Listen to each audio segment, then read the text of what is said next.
Lokola bana na Nzambe basanganaka mokolo ya lomingo nyonso pona kotombola kombo ya Yesu Kristu pe konetola ye na monso asali na bomoi na bango na yango bana na Nzambe ya communauté chrétienne armée de puissants o ekambami na toma na Nzambe pe les représentants légal mosali na Nzambe Etienne Mulumba bakisela ye l'apôtre de Jésus baebaki kosala culte dominical na bango babandaki na losambo o etokaki na ndenge ya defate pe balekaki na louange na adoration ba maman pe ba papa bayebaki na kobinela nkolo lolenge esengeli loyembo mabina ezwaki esika na sima balekaki na mateya pe moteya mokolo ezalaki ye moko le représentant légal apôtre Etienne Mulumba ye penza ateyaki bana Nzambe sur la discipline atalisaki bango importance ya kozala discipliné dans la vie spirituelle pe na vie personnelle. Et notre thème de ce soir est intitulé la discipline. Mais nous prions beaucoup. Il y a des églises qui prient chaque semaine, toute la semaine. Lundi jusqu'à dimanche. Lundi, dimanche. Mais si vous comparez la vie des gens, rien de semblable. Les noms de Dieu dans la bouche, mais la majorité des choses que nous demandons, apparemment nous recevons peu. Et pendant que je me posais mille et une questions, le Saint-Esprit m'a donné ce thème. C'est parmi les problèmes qui bloquent les chrétiens.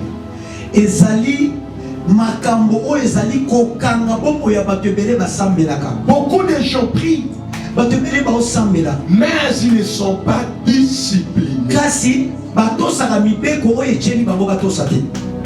Étudiant, tu es étudiant, il te faut la discipline. Un étudiant ne doit pas vivre comme un travailleur. Alléluia. Amen. Un marié ou une mariée ne doit pas vivre comme un célibataire. Dans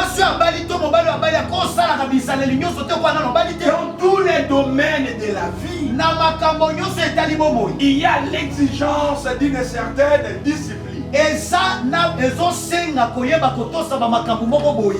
tu ne fais pas attention à la discipline, tu vas passer ton temps pour rien. Tu verras les autres aller de l'avant et toi rester la même personne. Les gens qui sont connus aujourd'hui au niveau international, si vous vous approchez d'eux, ce sont des hommes et des femmes disciplinés. La Bible dit lorsque Daniel a appris que les décrets avaient déjà été signés, il s'est retiré. Il est allé dans sa chambre. Et la Bible dit que ce n'était pas n'importe quelle chambre. La chambre où les fenêtres étaient ouvertes à la direction de la Jérusalem. Et 3 fois par jour, il ne priait pas debout. Il s'agenouillait. Et la Bible dit matin, midi, soir. Daniel s'adressait à Dieu. Alléluia. Beaucoup parmi nous ici ne prient qu'ici à l'église. Après la prière ici, c'est fini. Il y a des gens qui prient une fois par an. Le 31 décembre. Alléluia. Amen. Il ne prie pas pour adorer Dieu. Mais il prie parce qu'il veut que l'année qui arrive, il puisse bénéficier de la main de l'Éternel. Alléluia. Amen. Ok, la vie chrétienne doit être une vie disciplinée. Oh, bomo ya kimo Kristo, eza bomo yesengeli mutu azala koyeba kotosa libeko. Tu ne dois pas être chrétien seulement devant ton pasteur. Okozala kama Kristo liboso ya pasteur na yo te.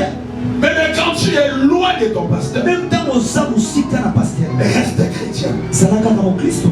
Sois discipliné. Yeba kotosa libeko. Quelqu'un qui prie Mutu asambela. a une vie différente de la personne qui ne prie pas. Mutu asambelaka azalaka na bizaleli ya bokeseni na mutu asambelaka. C'est ce que le Seigneur dit. Nde yango nzambe azoloba. Ce n'est pas tous ceux qui me disent Seigneur, Seigneur, qui entreront dans mon royaume. Et ça- Mais seulement ceux qui font la volonté de mon Père. eza bato nyonso baobelelaka ngai mokonzi te mpe bakokɔta na bokonzi na ngai eza kaka baoyo bazosala oyo nga motema na ngai Sois ezosala discipliné, frère. ezala moto azotosa mibeko La ndeko vie chrétienne demande beaucoup de discipline. bomo ya mokristo ezosenga koyeba kotosa mibeko ebele Qu'on allume une lampe, ntango bapesaka c'est pour la mettre sur la table. eza mpo batiango likolo ya mesa Nous sommes des chrétiens, toza bakristo armés de puissants. arme de Tous puissance ceux qui nous entourent, bai nyonso baza nzela na tous biso ceux qui nous regardent, bai nyonso baotala biso les membres de nos familles, bandeko ya libota na biso ils veulent voir baza na sosi notre comportement changer. omona bizaleli na biso ebongwani C'est pas seulement nos paroles. ezaka te maloba na biso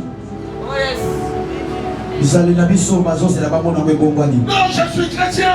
ngai Je nasambelaka prie à mon tel futur. oyebaki nga nasambelaka Je suis prédicateur. nateyaka Où sont les fruits? wapi bambuma Où sont les fruits? wapi bambuma Où sont les fruits? wapi bambuma misala na yo sambelaka toyebi kasi wapi bambuma C'est la discipline. eza koyeba kotosa Nous mibeko voulons remplir cette communauté.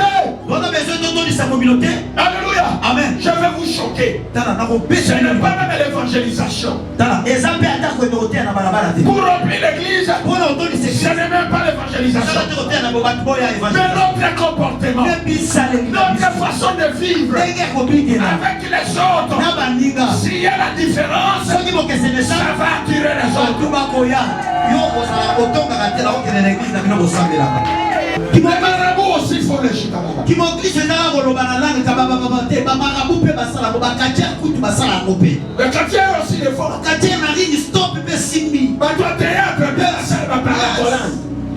On est peut-être sauvé en sa théâtre. Chikamababa, chikamababa, chikamababa. yes Est-ce qu'il y a les Saint-Esprit là-dessus? jamais La vie chrétienne, bomona kimomo kristo le Seigneur dit, nzambe oloba si quelqu'un veut me suivre, soki moto alingi alanda ngai qu'il part de son fardeau. amema ekulusu na ye Il n'y a pas une vie difficile comme la vie chrétienne. tala na se na moi eza na bomo ya pasi te lokola kozala mokristo Je le répète, na bandeli il n'y a pas une vie difficile tala eza na bomo ya pasi ya kokemba te comme la vie chrétienne. lokola kozala mokristo ifokanga motema jesus Alléluia. amen Sois discipliné.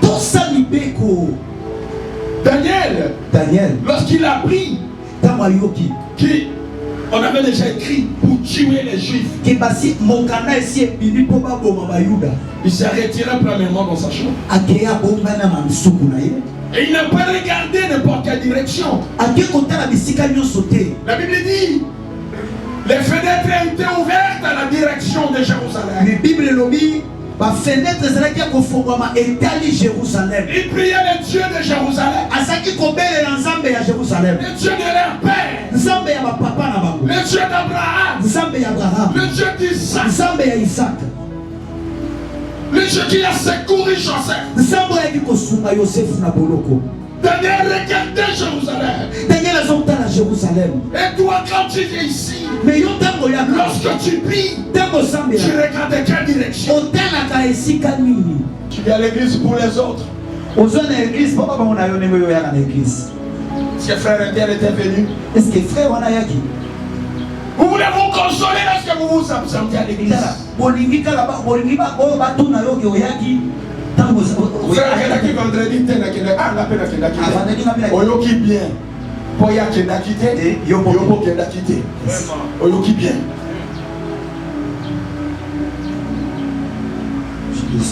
Notre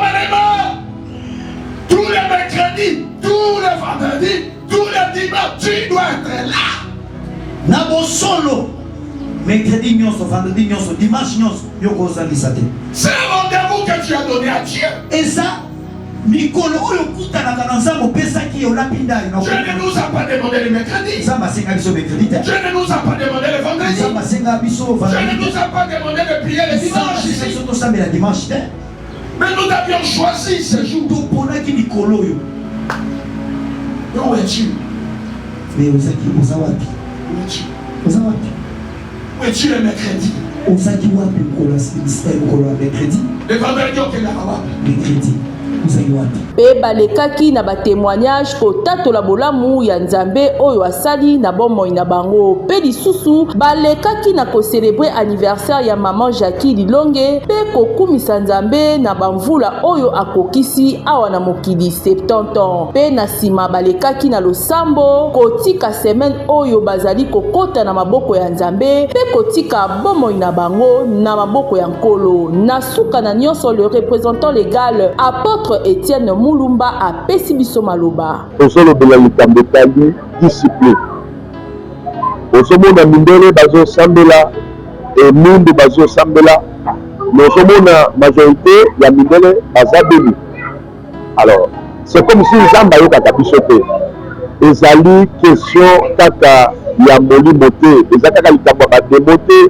Mais il faut que totia pe discipline. Couple betia discipline makoki eza te mais olingi botaba na 12 bokoki kotia discipline boyokani bodiscipline mbongo boza nango badepense ezanga ntina il faut boyeba priorité tia discipline na vie spirituelle na yo balere na yo ya prière il faut ezala discipliné bobalia libala oliaka partout na malewa na restaurant sikoyo biloko mwasala makambo osala yango nini. C'est vrai, ça peut arriver lokaki nzala mais ezala l'habitude te il faut zonga pele moko bolie na mama na ndako bolie na bana na table. C'est la discipline. Il faut tobimisa confusion na bezambe. Tout n'est pas spirituel. eza na makambo esengeli totala yango na liso ya molimo mosusu mpe esengeli totia discipline meme na mosala tia discipline lero ya kokoma mosala oyebani alors tia discipline molateli na yo tia discipline oza chrétien obimi oke kosombela mba na yo osombi kata fumbwa un chrétien tia discipline molateli na yo olingi bapesa yo respect bakopesa yo respect ndenge nini yo moko ozali discipline papa mokolo bana nyonso ya quartier ma chérie kobetaka bana quartier bajeune fille maboko bakopesa yo respect ndenge nini tia discipline papa pesa mwasi na yo respect tia discipline mama tia discipline pesa mobali na yo respect bomoi na biso toza na besoin ya discipline totia discipline na église totia discipline na bandako totia discipline na baétude totia discipline na commerce na finance na biso na santé ozomela attention bayebi biso yo koliaka bungwa te mais yo solia kaka fwa non omela makambo ezodetruire bavie na biso par manque ya discipline.